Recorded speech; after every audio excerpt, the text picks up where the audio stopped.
Cette semaine, M. Reptile vous présente une espèce de tortue. Cette tortue-là, c'est une espèce de tortue géographique.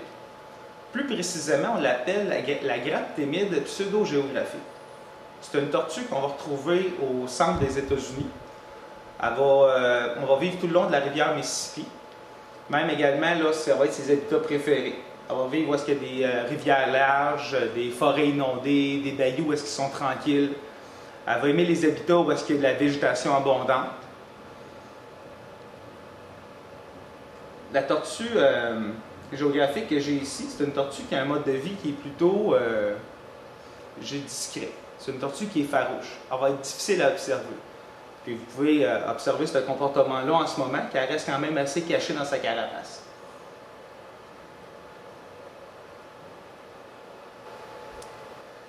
Au niveau alimentaire, cette tortue-là va avoir un régime qui est plutôt omnivore. Elle va manger des mollusques, des grenouilles, des insectes, également des petits mammifères qu'elle va trouver sur le bord de l'eau.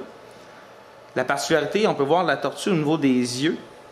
L'iris, là, particulièrement rond, puis il y a une coloration assez vive. L'animal va prendre environ 3 à 5 ans pour atteindre sa pleine taille adulte.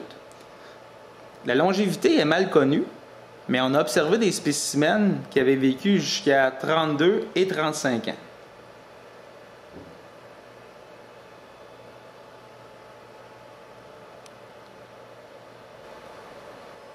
La fausse tortue géographique que j'ai ici, quand elle va se reproduire, elle va faire des pontes comptant 9 à 10 œufs par pont. Elle peut faire 3 pontes par année. Les bébés là, vont prendre environ 60 à 75 jours avant de sortir de l'œuf. Pendant la période d'incubation, même à la naissance, ils sont victimes de beaucoup de prédation.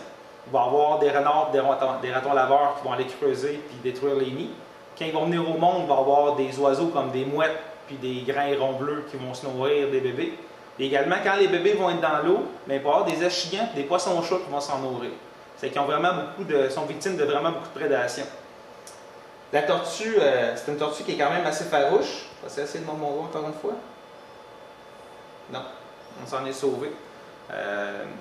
C'est ce qui fait qu'elle survit dans son habitat naturel. Moi, je vous invite à nous revenir la semaine prochaine où on va présenter une autre espèce de reptile. Sur ce, je vous souhaite de passer une bonne semaine.